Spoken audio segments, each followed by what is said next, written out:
machine learning was not really possible back then. It was only theoretically possible. So first algorithms were written, and Alan Turing was already, predicting that this was the future of AI.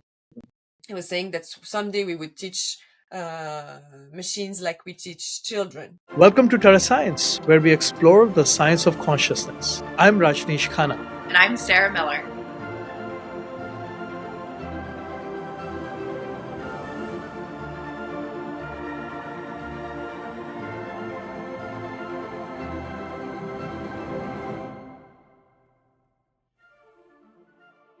Oh, welcome to TerreScience. We have a wonderful guest today, Aida, with us. And I met Aida at the Science of Consciousness conference, and we were discussing about artificial consciousness, artificial intelligence, ethics, and the discussions were really interesting. So I wanted us to meet on TerreScience and discuss these topics further. And I'm very happy that Aida accepted the invitation. And welcome, Aida, to TerreScience. Thank you, and thank you for the invitation. So we always start with introduction. So can you tell us a little bit and our audience about your background and how did you get into studying and teaching artificial consciousness and superintelligence? Okay. So I started by studying theoretical computer science, and today I'm not exactly teaching artificial consciousness and superintelligence. I'm teaching ethics of AI. So Okay. because I started in theoretical computer science, and I did I worked in several labs, always in research on AI, using AI for research, things like that. But I was really always interested in artificial consciousness, and so I switched to philosophy progressively, and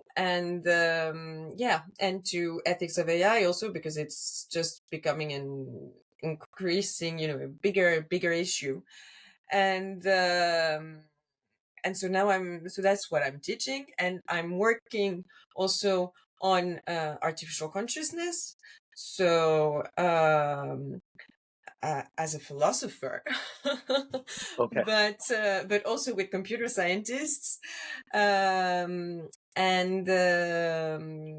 I can tell you a bit more about that later. But so um, we're not trying to build replicants. And so I'm doing that at ENS in Paris, in France. Okay.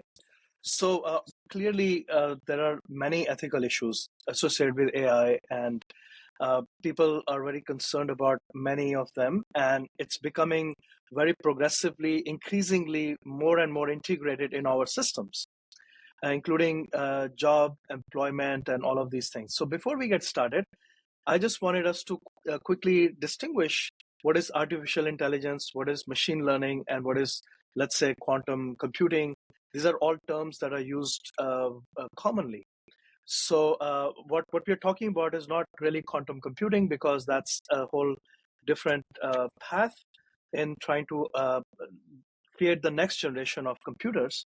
And then machine learning, would you say, is like a subset of artificial intelligence, because that's how computers teach themselves. It's a way of algorithms to teach and learn and become more intelligent. And then when we talk about artificial intelligence, that is simply all the data, all the information that the computers have access to now, which is amazingly broad and vast. Then we can interrogate in a much better way.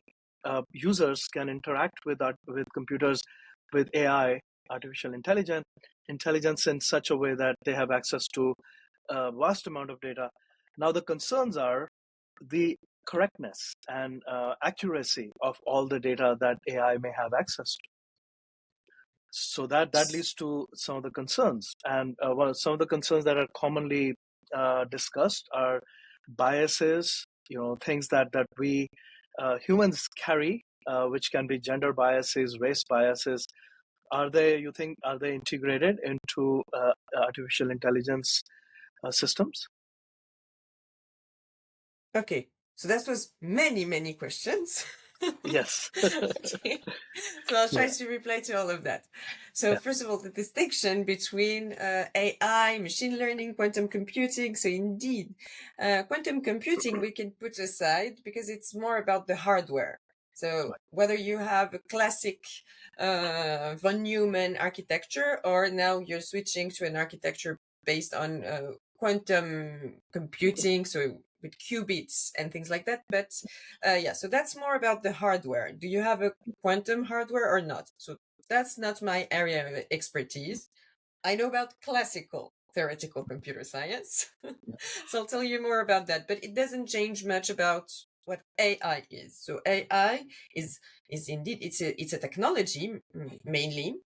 It's a technology that seeks to imitate some intellectual abilities, human intellectual abilities, but in general, it's also just a technology which is used to automate many Mhm. tasks, information processing tasks. And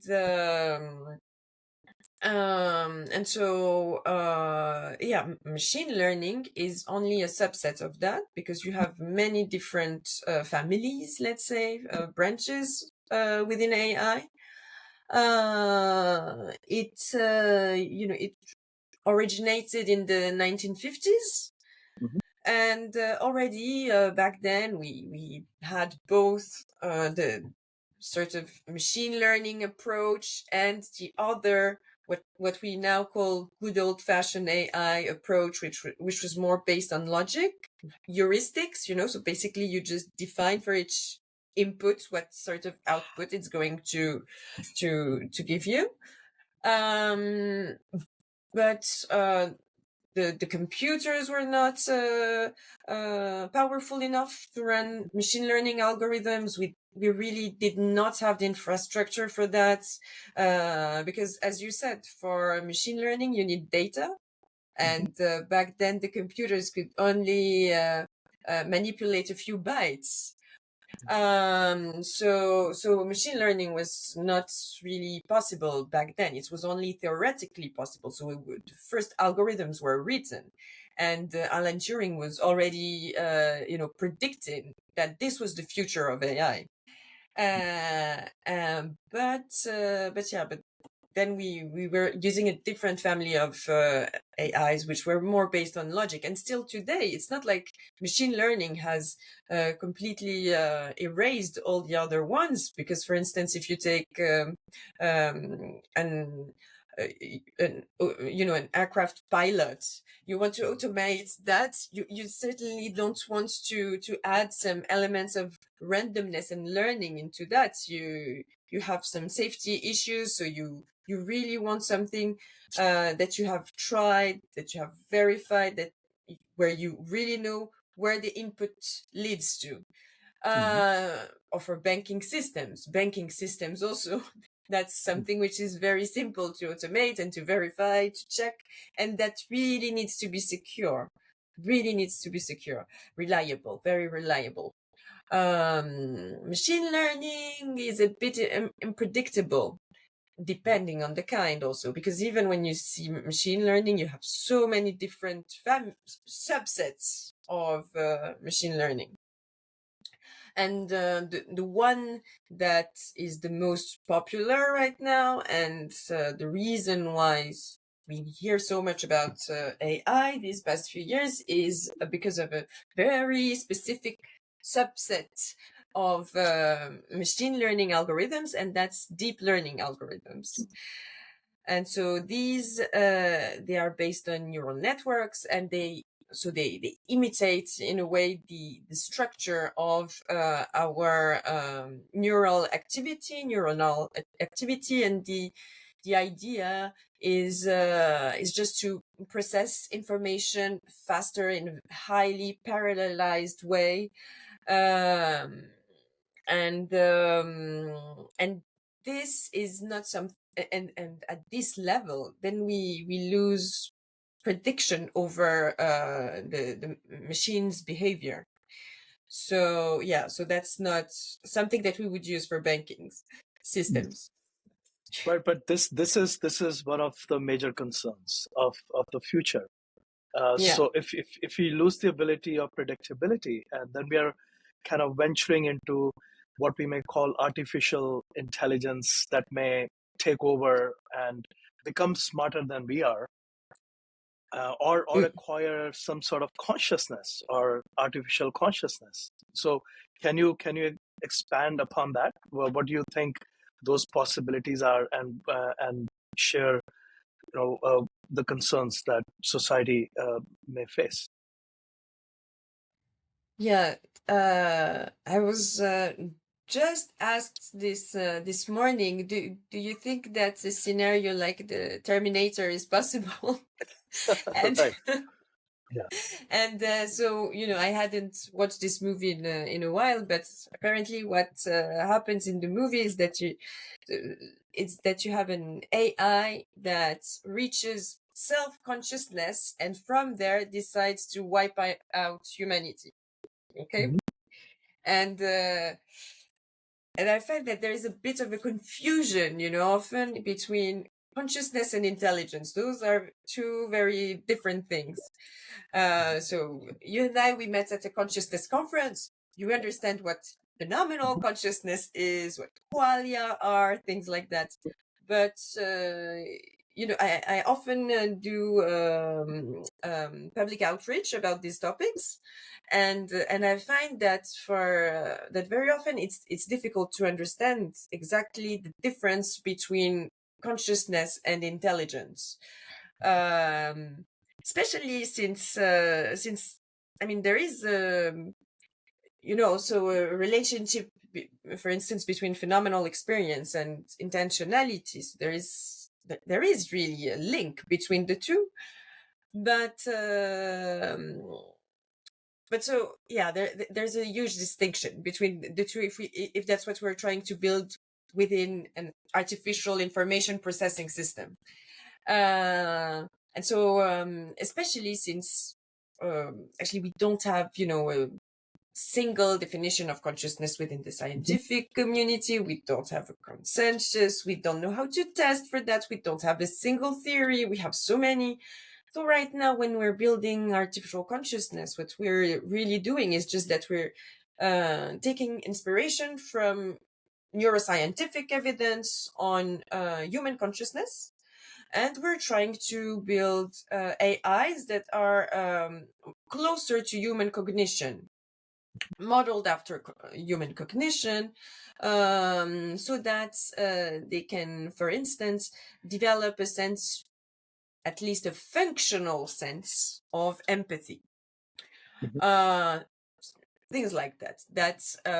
You wouldn't expect just a classic logic AI to develop anytime. But then, yeah, for super intelligence, that's something different because uh, you know the paperclip, uh, Mhm. yeah, Mhm. experiment, yeah, thought experiments. So yes, so you can have stupid super intelligence as well Right. in a way, Yeah. but definitely you don't need the consciousness for intelligence, or um, maybe you don't need also intelligence for consciousness. Mm. Yeah. And I think those are very good points. So intelligence is very different from consciousness, and as we are learning more about consciousness, we don't know enough. Uh, Even like you said, the definition of consciousness doesn't exist. I have my own separate definition. We won't get into that, but but consciousness. Some people will say, let's say, simplest version is being aware of your environment and being able to react to it. But as Sir Roger Penrose would say, that requires a certain level of understanding. And so even if when you talk about empathy, even if there is a functional empathy integrated into a computing system, that is still algorithmic. It's not inherent, or it's not coming from understanding. So do you think that artificial systems can ever overcome that barrier of being able to understand and actually become something like a Terminator? Again, there are Yeah, two questions there. yeah, two questions. Those Yes. are tricky questions. Yeah, yeah, So I'll answer to the second one first. yeah, yeah, If yeah, they understand, let's yeah, say that they understand. I don't believe that this would make them Terminators. On the contrary, I yeah. don't. I really disagree a lot with all the arguments that go in this direction. I believe that like a really super intelligent information processing system, if all we Mhm. are is only information processing systems, Right. well, I believe that such a, you know, uh, super intelligent, wise, and high um, system would have a better behavior and would not want to harm us and would not become anti-natalist also, Mhm. because this argument that you should that the machine should stop us from reproducing because we're only causing harm. I don't see. I really don't believe that they would go down that road. I think that they would be smarter than this. So Mhm. I'm not afraid of the Terminator, but now maybe we are afraid in a way of machines surpassing us and us not being able to follow. And we can already see some things like that. I mean, the fact that society needs to completely reorder around Mhm. this new technology, because so for instance, there's this big fear of job displacement, etc. So that's a more pressing concern. How quickly can we adapt to this technology, which is a great gift in a way, but Mhm. but still a gift that we need to use in a fair and distributed manner globally. When we see that there are so many tensions today globally, it's yeah, that's a bit concerning. Now, whether a machine, so that was for the second one. For the first one, whether a machine can actually achieve Mhm. understanding, that's, I think, that's really something I would like to know. Which That's is something. That's something I would read. But right now, with the architectures that we currently have, um to me, there's no way that these algorithms would have the aha moment, like at least Mhm. the feeling of understanding. And I'm not sure that without the feeling of understanding, you can understand everything, because without the feeling of understanding, what kind of understanding, for instance, of the feeling of understanding do you have? You may have one which is functional, but you still have an incomplete one. Mhm. So there's still something Yeah, lacking there. Mm. yeah, and so that leads us to a couple of one is a comment, which is I think as humans we know ourselves and we know our own pitfalls, our own problems. We our why we act in certain way, why we harm other humans, all of these things. So in a way we project all of those things into a futuristic model of a machine that's going to take over us and then it's going to behave like us. So I completely agree with you that in such a way, if a machine does become that to that level, hopefully it will be more intelligent than us and will not act that way. Uh, but on the other side, if we look at the technical aspects of it, there are these new next generation of computing systems which may even acquire neuronal intermediates, right? So neurons or what we may call brainoids, or there are some. So there might be some biological interaction with the computers as well. So now we are moving into another aspect, which is already happening. We heard about it at the conference. So if you're now sort of merging or marrying biological intelligence along with the computable intelligence, then that may lead to some other systems that we are not familiar with yet. We don't know how that will turn out. Yes. So that's indeed a whole different area. So Yeah. again, with the biological systems, I'm not an expert in that. Just like I'm not an expert in quantum computing or mechanics, but it's true that this raises an entire new field of questions and concerns, and it's not clear whether I mean, it's less clear in those systems whether phenomenal consciousness could be there. So but now the bright side is that we have the non-biological information processing systems, and for them we're quite certain that they're not they don't have phenomenal consciousness. So so in the meantime, for anything that is a bit, uh, ethically sensitive, we should be using those. Um, Also, for I mean, to me, really, the mixture of biology and computing is definitely a very promising avenue of research. But I don't think it's going to happen so fast. No. I think yeah. Yeah. Mm.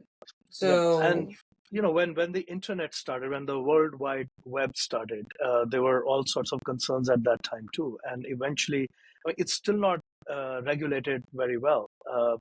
But uh, so you think there will be a need? I think also a need for governments or some sort of regulation of AI systems, which doesn't exist at the moment. The kinds of information that goes in and how it can be utilized.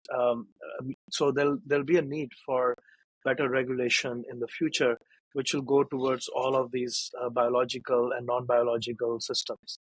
But I that mean, needs to happen. you are aware that in the EU we have the AI Act. Yes, yeah, So which is more recent. y- Yeah, yeah, yeah, it's very recent, so it's not yeah, even effective yet. It's going right, to be active next year, but right, still, it's happening very yeah, soon, and yeah, yes, so we're very excited about that.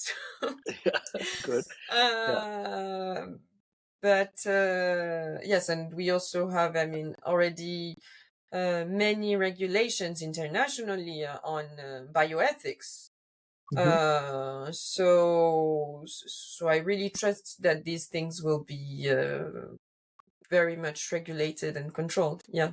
and Mm. the regulations will have to keep up with the pace of the technology, so that Yes. yeah, Yes. yeah, So, for instance, in France, here now we have a new scientific committee which is advising the government. okay, And I think this good, is something that we will probably need at a global scale now, because yeah, you can no longer just decide on policies without having a very strong scientific advice, right, because science right, is it's becoming more and more complex. It's hard to follow, even for because there are so many specializations, right? hmm So even if you're a biologist or if you're a computer scientist, then you don't speak the same language, you don't know the same things, you don't follow the same news. And for politicians, it's absolutely impossible to understand right, anything. And since technology is having a bigger and bigger place in our yeah. daily lives, they must seek professional help. Maybe, maybe the first jobs to be replaced should be politicians' jobs, because the AI system may be better at that. Because they are so expensive and they create so many problems. Right? But that's really good. I think those are very important topics as we move forward. If you don't mind, I'd like to go a little bit deeper now into the concept of consciousness and artificial consciousness. So, we were at the conference and we heard so many different ideas about what consciousness is. So if we think about what actually consciousness is, and without using words, we have a certain aspect of understanding consciousness. Can that be imprinted, or so if consciousness is ability of knowing your environment and interacting with it, uh, can there be artificial systems that can then acquire that ability to learn about their environment and make decisions to modify their environment or act to save themselves, a survival sort of? And maybe this Yeah. is the last aspect, and then we can wrap it up. Right. Well, yes. So you know that there is this very famous distinction that was made by Ned Block between access consciousness and phenomenal consciousness. Yeah. So you really have like the what it feels like, basically, of Yeah. experience. That's the phenomenal aspect, and then you have the access aspect, which has more to do with your cognitive abilities, basically. Right. Well, the cognitive abilities that are underlying your conscious experience. But so your conscious Mhm. experience indeed is generally associated with how you navigate the world. Mhm. So you know that you exist, you locate yourself in the world, etc., etc. All of these things, well, you can easily see um, how you could program them in a way. Mhm. So just Right. like we already have very good algorithms for vision tasks. Uh, if you take computer science 20 years ago or 30 years ago, it was completely unimaginable that Mhm. computers would be able so um, easily to detect edges or to draw Mhm. Right. what they're Yeah. drawing today, right? Yeah. And this is far from over, right? Mhm. Their abilities will keep improving. So, so if you think about consciousness as this set of Mhm. cognitive abilities, for instance, I mean, and you can throw a lot of things in there. So the perception, Yeah. interoception, so you can have what you were saying seemed also to have to do with homeostasis. Mhm. So, okay, all of these things, you can see that there are functions and you can sort of have a model for them. You can have a Yeah. computational model for them. And that's definitely something that Yeah. we Can can be build programmed. in machines, Yeah. and we're doing it, and we're just Mhm. doing it as best as we can, following the progress of technology, of Yeah. hardware mainly. Mhm. So as soon as we have better hardware, we use it to Yeah. the best of our abilities, and we, and so that's also what's regulating in a way Mhm. the progress in AI. But now it's the other aspect, the aspect of the what it feels like. That's something which is not clear, and actually it's very unlikely that Yeah. within current architectures they would ever get something like that. Right. But Yeah. so then the very interesting question on a scientific level is then, well, how far can you take them? How far Right. can you just imitate the functions without having the real thing behind? And Right. this, well, we don't have the answer. So that's why we Mhm. need to investigate artificial consciousness. Yes. Yeah. And it is by trying. That's what I believe. I believe that it's by trying to build these things and really pushing them and trying that eventually we will manage to see that maybe there is an area where something is missing. Okay, so those cognitive machines, they cannot have what phenomenal machines do. Yeah. But or that we will see the opposite, that Yeah. mm, So we'll continue to work towards those gaps, and when we fill all the gaps, then like you said earlier, one day we'll have a machine come to us and say, aha, I'm here. How would you like your coffee? So hopefully we will be much better prepared for that when that happens. But thank you so much, Aida. That was really a fast paced discussion, kind of like how we were talking at the conference, but it was really very interesting. I think we covered a lot of topics in a short period of time. So thank you. And we'd love to Well, have you thank back you. again, maybe Yeah. when we have some more developments in this area. So would you like to add anything to the conversation? No, No? I think, Okay. yeah, I'm happy Okay, with great. it. Well, great. Well, thank you again. Thank you for coming on TerreScience. And everyone, if you like TerreScience, remember to push the like button and subscribe. Thank you, everyone, for joining. Bye. Thanks for tuning in to TerreScience. We hope to see you next time.